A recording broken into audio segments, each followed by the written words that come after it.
In this video, we'll take a look at the LivePoll feature of iMathES.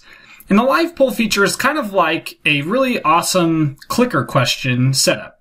So what I'm going to do is add a new assessment to my course. I'm going to fill out some details here. I'll just call this clicker questions. And I'll scroll down.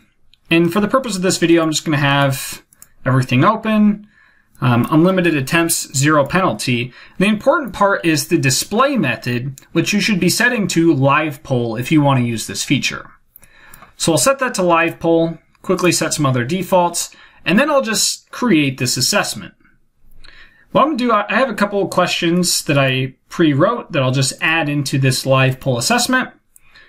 And then I'll open up this LivePoll assessment. Now, this pulls open a screen that doesn't look very interesting yet, but I'll point out a couple things. So first of all, notice that it says 0 students over here on this left-hand side. So what I'm going to do is actually just open up a student view next to the teacher view.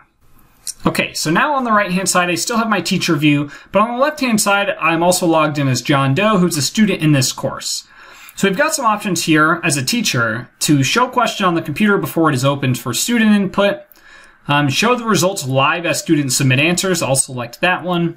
We have an option to show results automatically after closing the student input, which basically means that the students will be able to see the results after the question closes. And then we have show answers automatically after closing input. This will show students whether or not their answer is correct or not.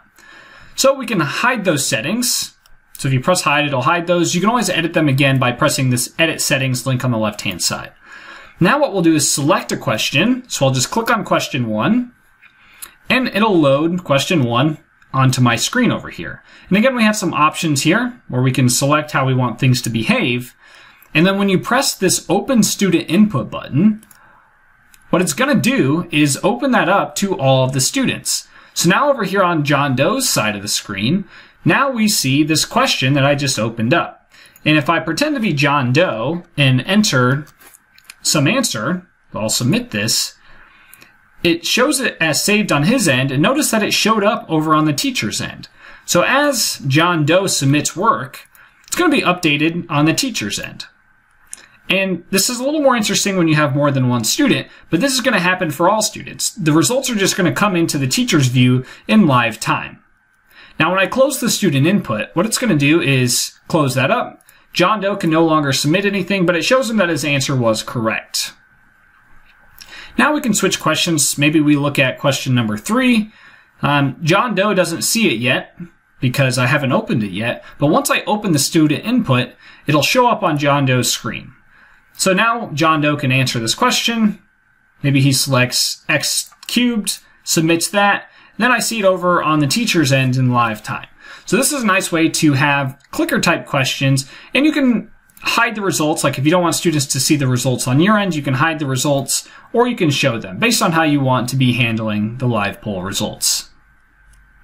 So this is a nice feature of iMathES. If you're familiar with clicker questions, this is a similar thing, but it's integrated right into iMathES. So you don't have to leave this. And the nice thing about this is the student responses are all stored within iMathES. So if you open up the grades for this assignment, it actually shows the responses within here. So you don't have to move things from one system into iMathES. It's all just stored centrally right in iMathES. And you can even categorize these clicker questions into their own gradebook category and handle things that way. So it's all just nicely integrated into iMathES.